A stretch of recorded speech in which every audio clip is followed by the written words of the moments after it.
ದೇವರಿಗೆ ಸ್ತೋತ್ರ. ಇಬ್ರಿಯರಿಗೆ ಬರೆದ ಪತ್ರಿಕೆ 4ನೇ ಅಧ್ಯಾಯ 1ರಿಂದ ವಚನಗಳು. ಹೀಗಿರಲಾಗಿ ದೇವರ ವಿಶ್ರಾಂತಿಯಲ್ಲಿ ಸೇರಬಹುದೆಂಬ ವಾಗ್ದಾನವು ಇನ್ನೂ ಇರುವಲ್ಲಿ ನಿಮ್ಮೊಳಗೆ ಯಾವನಾದರೂ ಆ ವಾಗ್ದಾನದ ಫಲವನ್ನು ಹೊಂದದೆ ತಪ್ಪುವನಾದನೋ ಎಂದು ನಾವು ಭಯಪಡೋಣ. ಅವರಿಗೆ ಶುಭವರ್ತಮಾನವು ಸಾರೋಣವಾದಂತೆಯೇ ನಮಗೂ ಸಾರೋಣವಾಯಿತು. ಆದರೆ ಆ ಕಾಲದಲ್ಲಿ ಕೇಳಿದವರು ನಂಬದೆ ಹೋದ ಕಾರಣ ಆ ವಾಕ್ಯದಿಂದ ಅವರಿಗೆ ಪ್ರಯೋಜನವಾಗಲಿಲ್ಲ.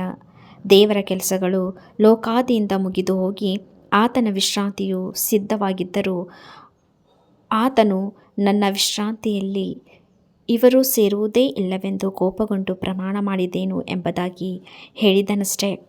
ನಂಬಿರುವ ನಾವಾದರೂ ಆ ವಿಶ್ರಾಂತಿಯಲ್ಲಿ ಸೇರುತ್ತಲೇ ಇದ್ದೇವೆ. ಒಂದು ಸ್ಥಳದಲ್ಲಿ 7ನೆಯ ದಿವಸವನ್ನು ಕುರಿತು ದೇವರು ತನ್ನ ಸೃಷ್ಟಿ ಕಾರ್ಯಗಳನ್ನೆಲ್ಲ ಮುಗಿಸಿಬಿಟ್ಟು 7ನೆಯ ದಿನದಲ್ಲಿ ವಿಶ್ರಮಿಸಿಕೊಂಡನೆಂದು ಬರೆದಿದೆ. ಆದರೆ ಆ ಸ್ಥಳದಲ್ಲಿ ಇವರು ನನ್ನ ವಿಶ್ರಾಂತಿಯಲ್ಲಿ ಸೇರುವುದೇ ಇಲ್ಲವೆಂದು ಹೇಳಿದ್ದಾನೆ. ಹೀಗಿರಲಾಗಿ ಆ ವಿಶ್ರಾಂತಿಯಲ್ಲಿ ಕೆಲವರು ಸೇರಬೇಕೆಂಬುವ ಮಾತು ಇನ್ನೂ ಇರುವುದರಿಂದಲೂ ಮೊದಲು ಶುಭವರ್ತಮಾನವನ್ನು ಕೇಳಿದವರು ಅವಿಧೇಯರಾದ ಕಾರಣ ಅದರಲ್ಲಿ ಸೇರದೇ ಹೋದುದರಿಂದಲೂ ಬಹುಕಾಲ ಹೋದ ನಂತರ ಆತನು ದಾವೀದನ ಬಾಯಿಂದ ಮಾತಾಡಿ ಈ ಹೊತ್ತೇ ಎಂದು ಒಂದಾನೊಂದು ದಿವಸವನ್ನು ಗೊತ್ತು ಮಾಡುತ್ತಾನೆ. ಹೇಗೆಂದರೆ, ನೀವು ಈ ಹೊತ್ತು ದೇವರ ಶಬ್ದಕ್ಕೆ ಕಿವಿಗೊಟ್ಟರೆ ನಿಮ್ಮ ಹೃದಯಗಳನ್ನು ಕಠಿಣ ಮಾಡಿಕೊಳ್ಳಬೇಡಿರಿ ಎಂದು ಮೇಲ್ಕಂಡ ವಚನದಲ್ಲಿ ಹೇಳುತ್ತಾನಷ್ಟೇ. ಯೆಹೋಶುವನು ಅವರನ್ನು ಆ ವಿಶ್ರಾಂತಿಯಲ್ಲಿ ಸೇರಿಸಿದ್ದಾದರೆ ತರುವಾಯ ಮತ್ತೊಂದು ದಿವಸವನ್ನು ಕುರಿತು ಹೇಳೋಣವಾಗುತ್ತಿರಲಿಲ್ಲ.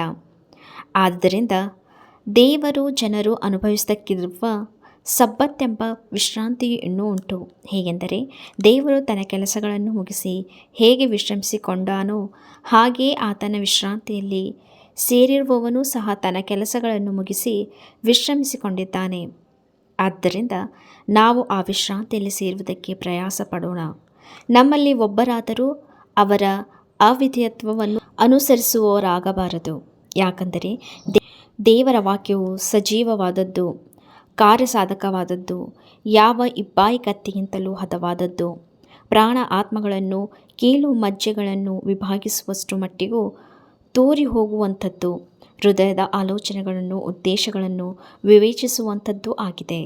ನಾವು ಯಾವಾತನಿಗೆ ಲೆಕ್ಕ ಒಪ್ಪಿಸಬೇಕಾಗಿದೆಯೋ ಆತನ ದೃಷ್ಟಿಗೆ ಸಮಸ್ತವು ಮುಚ್ಚುಮರೆ ಇಲ್ಲದಾಗಿಯೂ ಬಯಲದ್ದಾಗಿಯೂ ಅದೇ. ಆತನ ಸನ್ನಿಧಿಯಲ್ಲಿ ಅಗೋಚರವಾಗಿರುವ ಸೃಷ್ಟಿಯೂ ಒಂದೂ ಇಲ್ಲ. ಶ್ರೇಷ್ಠ ಮಹಾಯಾಜಕನ ಸುಲಕ್ಷಣಗಳು ಯೇಸುವಿನಲ್ಲಿ ಉಂಟೆಂಬುದು. ಆಕಾಶ ಮಂಡಲಗಳನ್ನು ದಾಟಿ ಹೋದ ದೇವಕುಮಾರನಾದ ಯೇಸುವೆಂಬ ಶ್ರೇಷ್ಠ ಮಹಾಯಾಜಕನು ನಮಗಿರುವುದರಿಂದ ನಾವು ಮಾಡಿರುವ ಪ್ರತಿಜ್ಞೆಯನ್ನು ಬಿಡದೆ ಹಿಡಿಯೋಣ. ಯಾಕಂದರೆ ನಮಗಿರುವ ಮಹಾಯಾಜಕನು ನಮ್ಮ ನಿರ್ಬಲಾವಸ್ಥೆಯನ್ನು ಕುರಿತು ಅನುತಾಪವಿಲ್ಲದವನಲ್ಲ. ಆತನು ಸರ್ವ ವಿಷಯಗಳಲ್ಲಿ ನಮ್ಮ ಹಾಗೆ ಶೋಧನೆಗೆ ಗುರಿಯಾದನು, ಪಾಪ ಮಾತ್ರ ಮಾಡಲಿಲ್ಲ.